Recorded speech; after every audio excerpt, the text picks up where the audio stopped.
¿Qué sería de nosotros sin esos espacios de recogimiento que nos ayudan a sentirnos más cerca de nuestros pensamientos y más lejos de todo lo demás? Hoy, El Mundo que Viene se pasea por jardines. Los jardines de Canarias que nos trae la arquitecta Flora Pescador a propósito de su último libro.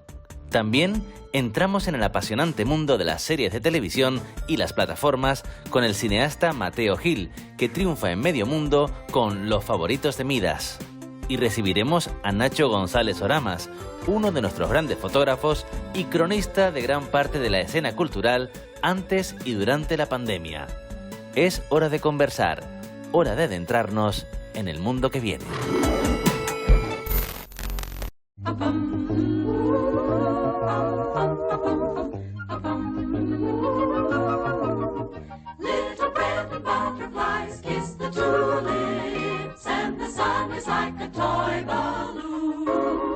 Hola Flora, ¿qué tal?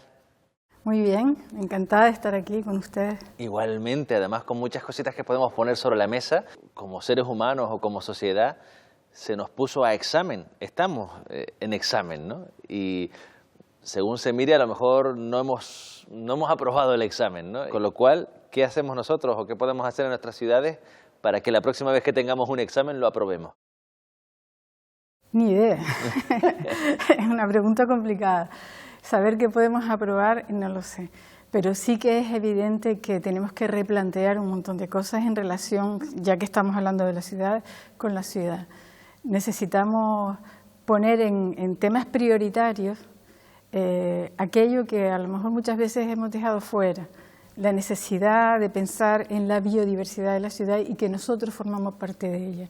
Que tenemos unas islas maravillosas con una naturaleza excepcional, pero siempre como que esa naturaleza la tenemos fuera de las ciudades. Claro, acercarnos un poquito a esa naturaleza.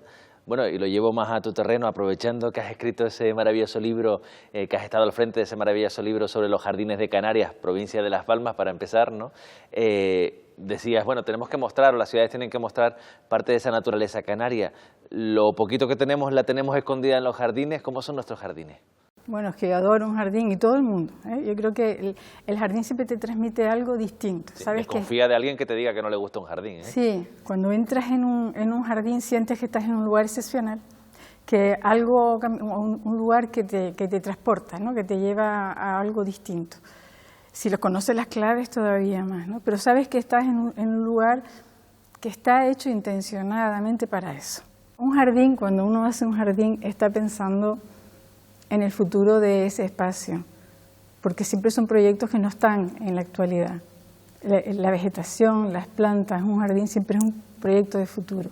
Cuando miramos hacia atrás en los jardines históricos, también es algo muy, digamos, sorprendente el saber que eso lleva allí 100 años, tú no, que hay una distancia contigo, que son lugares tan excepcionales que tienen una carga histórica increíble. Para mí un árbol muchas veces tiene la cualidad de cualquier monumento protegido de la ciudad y sin embargo a veces nos olvidamos. Se nos escapan muchos detalles cuando entramos en un jardín y lo damos por hecho como parte de nuestro paisaje también cotidiano. Se nos escapan muchos detalles de lo que convierte a un jardín en idóneo o no. Es muy diferente entrar en estos sitios sabiendo de dónde vienen y por qué, que entrar y simplemente sentir. Puedes llegar mucho más allá, porque acabas descubriendo a través de este tipo de investigaciones esa intencionalidad que tiene el sitio, que no es una simple plantación. O sea, para mí un jardín no es un huerto. Esas especies han sido seleccionadas, han sido buscadas, han sido situadas de esa manera. Tiene una arquitectura o tiene una serie, digamos, de escenas captadas, de marcos, de qué sé yo. Son lugares a veces muy especiales que tienen además una historia, digamos, de los usuarios, de los propietarios, de la gente que lo vive, también muy interesante. Y sin embargo, hablabas antes de los árboles como monumentos y en jardines, y sobre todo cuando no están en jardines, da la sensación, y hay muchos debates al respecto, de que los árboles son los grandes desprotegidos, ¿no? Que ante cualquier circunstancia, si hay que llevarse el árbol de por medio en las ciudades, nos lo llevamos y no miramos para atrás. Tremendo, eso pasa, y es verdad.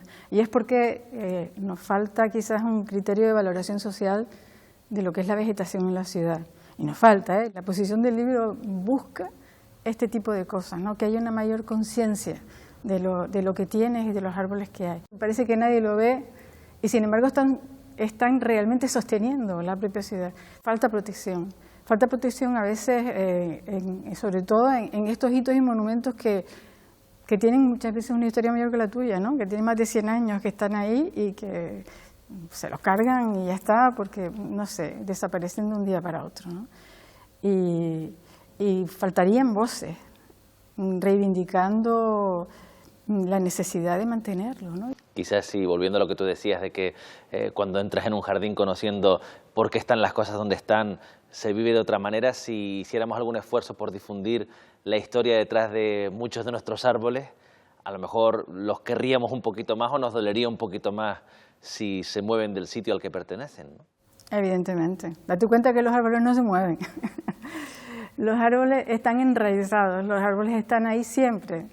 200, 150 años están ahí, ¿no?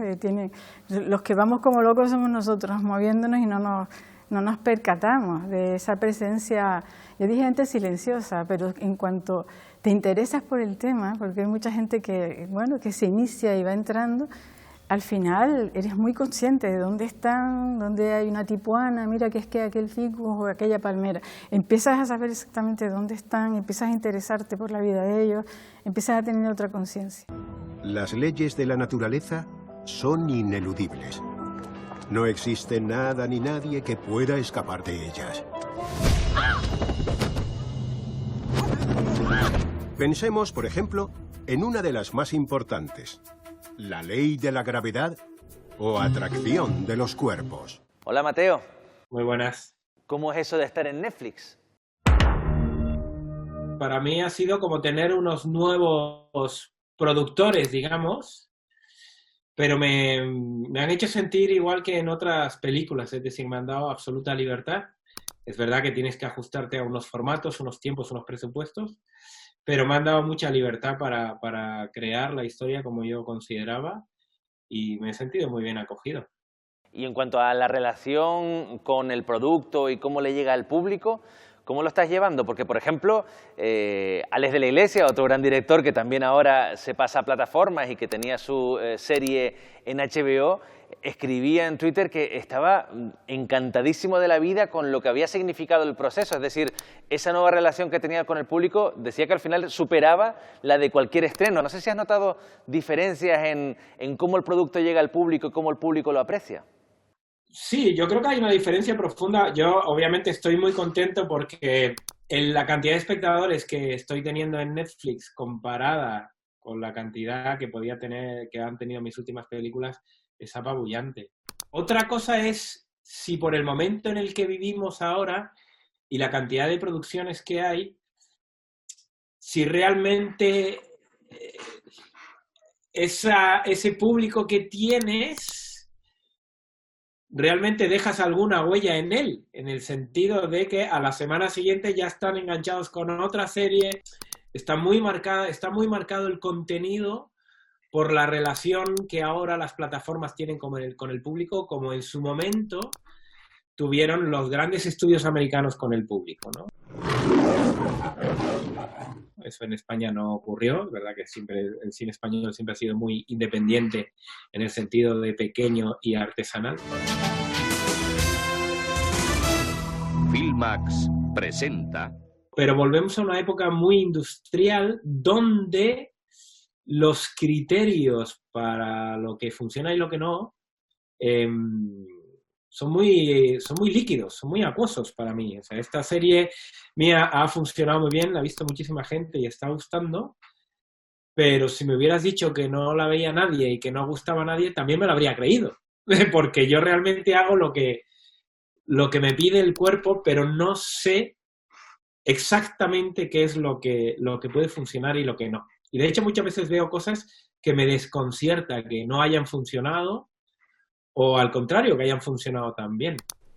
Ahora, Los favoritos de Midas nace como miniserie, en teoría, sin solución de continuidad. Volviendo a eso desde el mundo de las series, que yo también he caído como tantos otros, ¿no? Pero a veces pienso si no nos están engañando con productos como el tuyo, y me explico, son maravillosos de ver, pero que si tú lo vendieras en el cine o incluso directamente en plataformas como Aquí llega la nueva película de Mateo Gil, que dura 4 horas, estoy rebajando incluso la duración que tiene Los favoritos de Midas, la gente diría, ya, se pasó, esto no hay quien lo vea. Cuando de repente nos la ponen en capítulos y hay gente que los ve los 6 seguidos igualmente, con lo cual no sé si vivimos en una especie de ensoñación, que estamos medio engañados, pero encantadísimos de estar engañados. Aquí me pongo un poco teórico. El formato en capítulos es un formato muy efectivo y que ayuda mucho, digamos, a enganchar. Y efectivamente, a lo mejor te ves 3 capítulos y no tienes la sensación de película larga, cuando una película que durase lo mismo que 3 capítulos te parecería larguísima.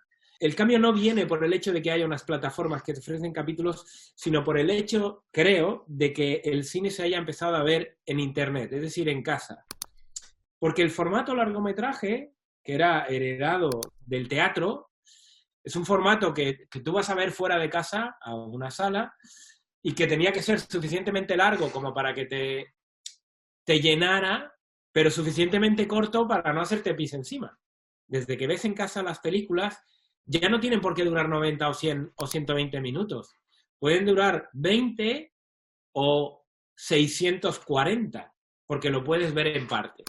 Eso te requiere una serie de cambios en la estructura, pero nada más que eso. Ahora mismo estamos en un momento dulce, porque las plataformas se están peleando por el pastel y están invirtiendo mucho dinero en las producciones.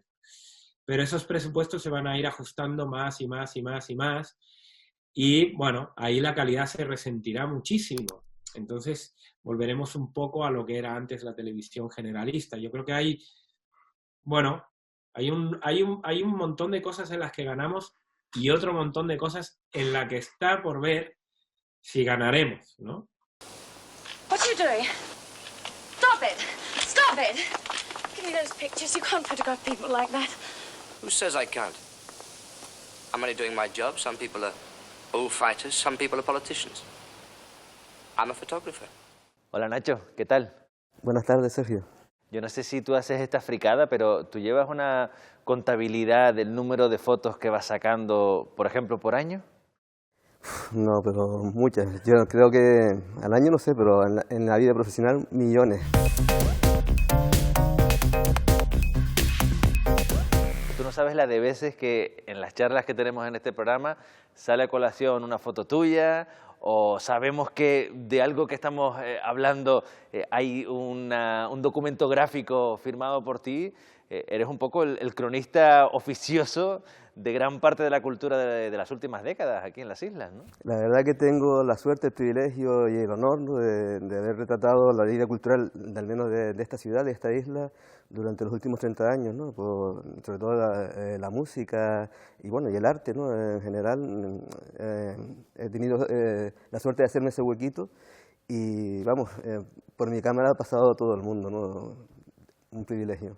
Tú has estado para retratar los pocos o como mínimo menos eventos culturales que se han realizado en las islas, o sobre todo en la isla donde más trabajas, en Gran Canaria, al respecto, y has visto cómo se están adaptando los artistas a esta nueva modalidad y el público también, ¿no? ¿Qué te ha llamado la atención? Bueno, yo creo que la cultura ha dado un gran ejemplo de cómo se hacen las cosas y de seguridad, ¿no? He tenido la suerte como profesional y como público de ir a los primeros conciertos que se hicieron. De hecho, fui al primer concierto que se hizo en España después del confinamiento en Fábrica de la Isleta, que fue un concierto privado, ¿no? Y también en el auditorio y en el teatro he hecho los primeros conciertos, ¿no? Incluso la primera ópera que hice después de la pandemia, que fue La Traviata, en el auditorio, ¿no?, donde todos los coros y todos los músicos tenían mascarillas, menos los tenores y los sopranos, los principales.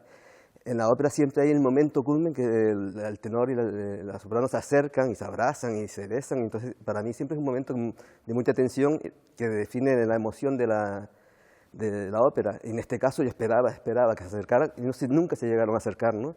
Entonces, los músicos han también aportado unas nuevas formas de actuar en donde se mantienen las distancias, y el fotógrafo también tiene que acomodarse a buscar esas emociones fuera de esas cercanías, ¿no? Otra imagen que tendremos siempre, yo espero que quede como algo muy específico de este tiempo, ¿no? Las butacas ahí con un aforo muy separado, todo el mundo con mascarilla. ¿Tú crees que cuando mires tu archivo podrás identificarlo o que esto va a ser así para largo? Yo espero que se quede como una experiencia curricular, como digo yo, ¿no? Esto tiene que volver a la normalidad, creo que tardará, pero esto tiene que volver a la normalidad, ¿no? Yo no creo que el bicho dure mucho, y que tampoco creo que este tipo de modalidad pueda mantenerse económicamente en el futuro, ¿no? Yo creo que las instituciones están haciendo un gran esfuerzo de producir espectáculos y conciertos con unos números que no cuadran, ¿no? Creo que esto pasará, que quedará como una historia, lo recordaremos, espero, como orgullosos de haber vivido un momento único en la historia del mundo, pero que volverá. Vamos con tu archivo, porque como decimos, está lo que vas generando en el día a día y luego pues todo lo que tienes guardado, que por lo que voy comprobando en redes sociales, y es de agradecer, eres un fotógrafo ordenado, es decir, sabes dónde están las cosas o te las vas topando, porque cuando van llegando aniversarios de cosas importantes, ¡pumba! Ahí está, foto mía, vimos lo de Michael Jackson, por ejemplo, en Tenerife, el Campus Rock y otros eventos que cada vez nos van quedando más lejanos, pero que tú ahí lo tienes. Bueno, el archivo digital más o menos tiene un orden, ¿no? El archivo analógico es más complicado, ¿no? No te creas que está muy ordenado, pero más o menos tengo dentro de mi caos tengo un cierto control, ¿no? Y tengo muchas cosas que he recuperado y cosas que irán apareciendo, ¿no? Y grandes encuentros de la vida cultural, ¿no? Tenías y de esto se habló también con Arístides Moreno en nuestro programa, el encuentro suyo con Pau Donés, ¿no? Pequeñas cosas que luego, pues el tiempo, y en el caso de Pau Donés, la desgracia, le dan un extra de valor y de importancia, ¿no? Recuerdo a lo mejor de esa época de principio el estar en Arco con César Manrique o no sé, artistas de gran nivel, y que yo no era muy consciente tampoco de la magnitud del personaje, ¿no? He tenido la suerte también de convivir, por ejemplo, con Martín Quirino, ¿no? Tuve una gran relación por mi papel de fotógrafo del CAN, y él fue desde el origen, y él era el director, y grandes vivencias, ¿no? No sabría decirte ahora mismo, ¿no? Eso me recuerda, de hecho, a otra serie tuya preciosa que tuvo su correspondiente exposición, que era el acercamiento a los artistas, y tú decías, bueno, donde un artista es más él o ella, es en su estudio, ¿no? Y tenías esta serie de artistas en su estudio. Sí, eso fue una exposición que hicimos en la Fundación Mafre. Eran 60 retratos de artistas, se llamaban espacios de creación, y cada artista, cada pintor, escultor o creador en su estudio, ¿no? En su espacio de creación, ¿no? Una serie de retratos, la verdad que creo que quedarán como un testimonio importante de una época de las islas, ¿no? ¿Qué nos dice el estudio de un artista de esa persona y de lo que crea? Mucho, ¿no? Sí. A mí particularmente me gustan los estudios caóticos, ¿no? Porque cuando llegas a un estudio muy ordenado... Si está muy ordenado, dice, este artista esconde algo, ¿no? No, sí, a mí me gusta, en general, en ese tipo de retratos me gusta el ruido, ¿no? La información y el caos, a mí me ayudan, ¿no? Hablemos entonces de los paisajes, que también, por supuesto, en el 2020 te hinchaste a retratar paisajes, y además nosotros como seres humanos te lo dejamos un poquito más fácil, ¿no? Nos fuimos a un ladito. Bueno, la verdad que sí, este año, durante el parón ese que hubo del confinamiento, estuvimos haciendo una serie de fotografías y de vídeos para el Patronato de Turismo, y fuimos capaces de observar una isla totalmente inédita y salvaje. En ciertos parámetros creo que una pandemia o un confinamiento puntual le vendría bien a la sociedad y a la isla, ¿no? Creo que a veces hay una presión exagerada sobre el territorio, y ese momento para lo que es la naturaleza y el paisaje creo que es bueno, ¿no? Y seguiste acumulando hitos, tuviste tu propio cupón, ¿no? Tuve el cupón de la ONCE, tuve la postal de la UNESCO, del Patrimonio de la Humanidad. ¿Tú te llevas bien con instituciones que son de esas que se suelen decir que son más largas o más grandes que la vida, ¿no? La ONCE, la UNESCO, la NASA también creo que te cogió cariño, ¿no? Bueno, intento estar ahí, ¿no? Yo creo que también mi trabajo estará basado en la astrofotografía, y es curioso también cómo podemos en una foto ver o sentir cosas de hace mucho tiempo, ¿no? Y dejarlas clavadas en este momento para el futuro, ¿no? Es una buena relación con el espacio-tiempo.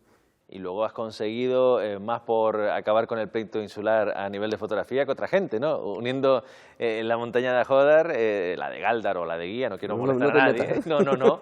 Y el Teide, que ahí no hay ninguna duda, encontrándose... Le tienes el truco cogido porque has ido retratándolo varias veces, ¿no? Ese paralelismo entre las montañas. En general en mi trabajo los alineamientos de astros o de lunas con estrellas, o de iconos geográficos, me gusta buscarlos, ¿no? Y en Gran Canaria tenemos un punto, que es la montaña de Gardones, en el que se alinean perfectamente la montaña del norte de Gran Canaria, del noroeste de Gran Canaria, con el Teide, ¿no? En estos días, por ejemplo, se ha rulado mucho la foto del Teide nevado con la montaña de Galda alineada.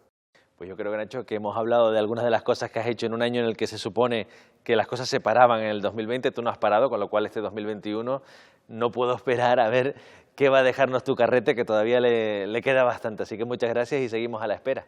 Muchas gracias, Sergio. Hola, ¿qué tal?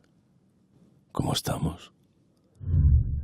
Resulta que hay personas a las que le gusta y relaja mi voz. Así que voy a aprovechar este momento de relajación y disfrute para contaros de qué va la serie Los favoritos de Midas. Hablemos un poco de tu serie. ¿Cómo llegaste a esa historia? Bueno, pues ese proyecto en realidad era un viejísimo proyecto que tenía yo con un amigo, con Miguel Barros, de largometraje.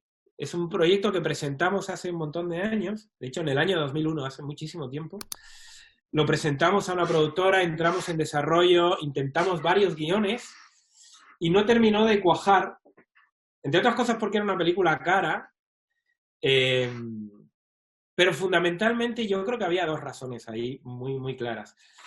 Una era que resultaba muy difícil encajarla en un largometraje porque se perdían muchos matices de la lucha personal de este personaje. Tenías que centrarte mucho en la historia policial, en el chantaje en sí, cómo intentan pararlo, pero no daba tiempo a lo que más nos interesaba, que era el debate interno de este hombre sobre si debía salvar vidas o no salvarlas.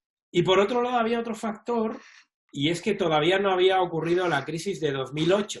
Antes de ese momento vivíamos aún como en la burbuja de los 90, extendida, y un proyecto como Los favoritos de Midas resultaba aguafiestas un poco. Y yo creo que esas dos razones impidieron que se hiciera la película, pero hicieron que la serie, el proyecto, cayera como un guante en este momento. Creo que ahora somos mucho más conscientes de toda la miseria moral que hay detrás de nuestro sistema, que se esconde en las ranuras de nuestro sistema y de todas las contradicciones que el propio sistema trae consigo.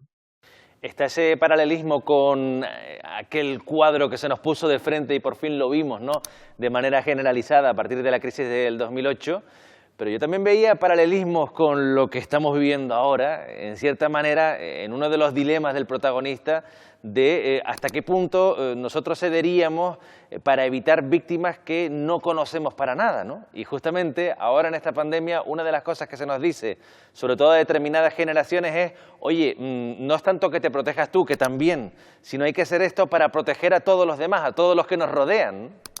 Te confieso que vivo un poco escandalizado con la actitud de mucha gente con respecto a la pandemia. Vivo escandalizado. Yo estoy prácticamente confinado, porque además trabajo en casa, y me sorprende que todo el rato los políticos estén llamando a la responsabilidad personal, que no nos reunamos en casa, y yo camino por la calle de Madrid y veo muchísimos bares que tienen sus cristaleras llenos de gente sin mascarilla. Y digo, ¿pero esto qué es? Tiene mucho que ver con no responsabilizarte de las consecuencias del modo de vida que llevas. Y creo que hay algo ahí de la cultura del consumidor. Nos indignamos ante cualquier cosa que suponga una restricción mínima de nuestra libertad como consumidores, ni siquiera como ciudadanos o personas, aunque eso suponga un grave perjuicio para el de al lado. Creo que vivimos tiempos moralmente muy confusos y muy peligrosos. Y le has dado a tu protagonista un gran peso moral, ¿no? Y una gran conciencia, siendo un auténtico magnate y alguien que tiene, digamos que todo el poder a sus pies y en teoría ninguna cortapisa económica. ¿Esto es ciencia ficción o esos magnates que siempre pensamos que están dirigiendo el mundo a nuestras expensas pueden tener ese grado de conciencia? No, yo no creo que sea ciencia ficción. No se puede demonizar a todo aquel que tiene poder o maneja empresas grandes. Pero es verdad que la percepción general, y esto es parte del cambio que se ha producido, la percepción general es que efectivamente para estar ahí tienes que ser una persona sin escrúpulos. De eso va la serie realmente. Porque la serie, en el fondo, está diciendo lo mismo.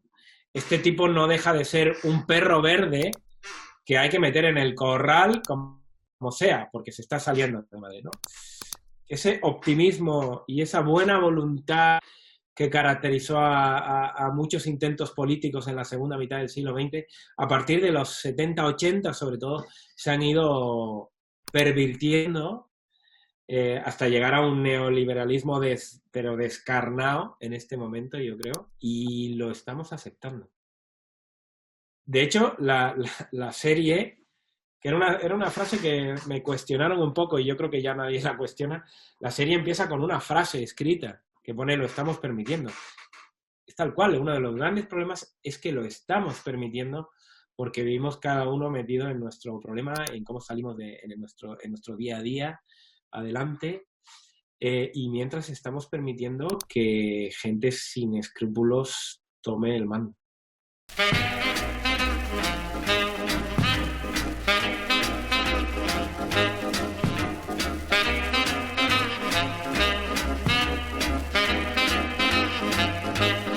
Bueno, cambio un poco de tema y me gustaría hablar contigo también de resiliencia de las ciudades y de la manera en la que las ciudades se puedan estar preparando o no.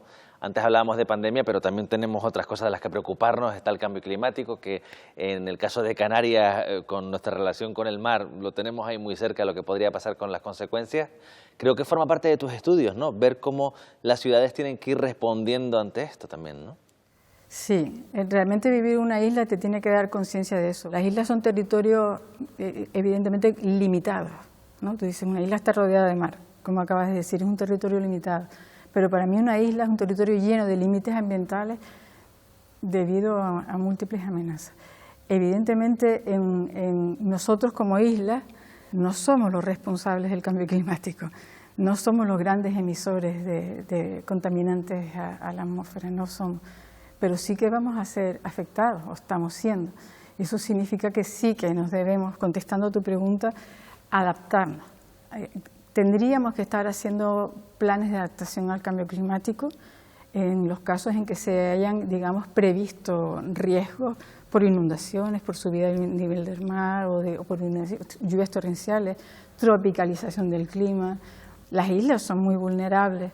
Claro, a mí lo que me tiene un poco así como preocupado y quiero pensar, no quiero tampoco sonar aquí muy catastrofista, ¿no? Pero justamente cuando hay gente que conoce nuestra realidad dicen, pero ¿cómo no están ustedes los canarios obsesionados con lo que nos puede venir, ¿no? Siendo, digamos, que un debate mundial, pero viviendo nuestra vida y estando tranquilos y tampoco teniendo pesadillas por la noche, pero sí que deberíamos estar muy conscientes de que esto está aquí al lado y que somos de los primeros en la fila, ¿no? Que lo podemos sufrir.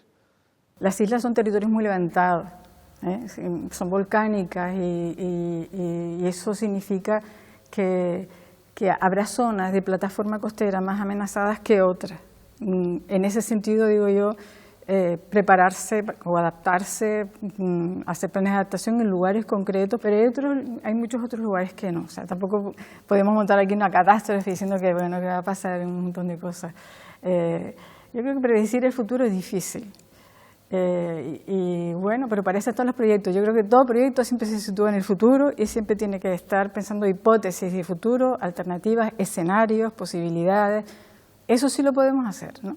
Ese tipo de cosas un poco es por donde tiene que ir. Construyendo hipótesis de futuro o escenarios posibles, tú puedes pensar en cómo hacer ese lugar resiliente al impacto. Que el impacto pueda suceder, pero que el daño que que realmente haga lo tiene de alguna manera ordenado o llevado a las consecuencias que podamos limitar, ¿no? Y podamos llevar. Es que eso es lo que decía, digo, sí. Que se ocupen como quieran y sin asustarnos a ninguno, pero que se ocupe alguien, por favor. Que se ocupe alguien. Para finalizar, justamente también de algo que estaría bien que nos fuéramos ocupando y que has trabajado desde tu estudio, el turismo sostenible. Ahora me llama la atención que uno de los últimos trabajos tenía que ver con el turismo sostenible en la Isla de Fogo, o sea, en Cabo Verde, ¿no? Mirando hacia afuera.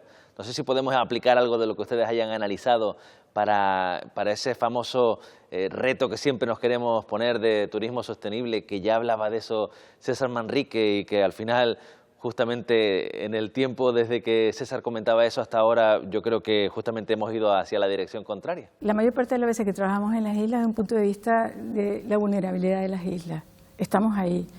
Tenemos una línea de investigación desde hace años que se llama SLAP y que vamos trabajando en función de ya no solo te estoy hablando de cambio climático, sino de la posibilidad de introducir sostenibilidad o turismo sostenible o muy adaptado a unas condiciones especiales como la Isla de Fogo a lo que sucede allí.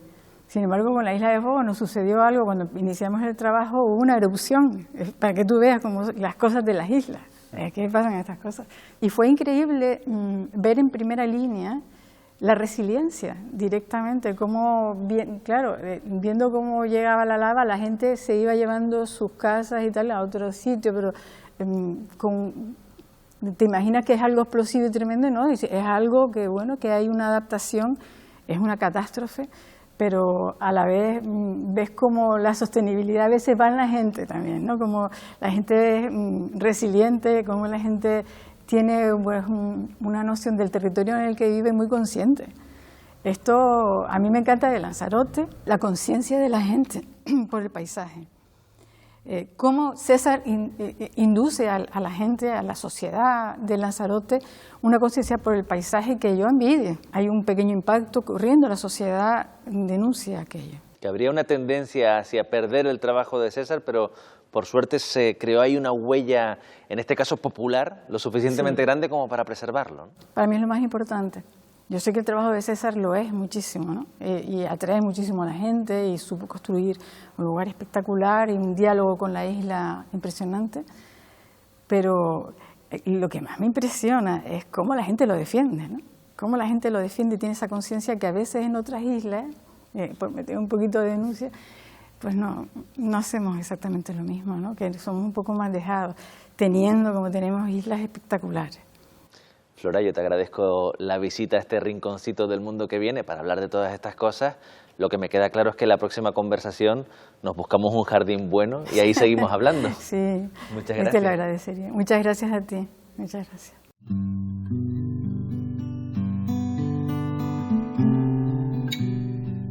En este territorio que habitamos, si algo nos ha salvado es la naturaleza.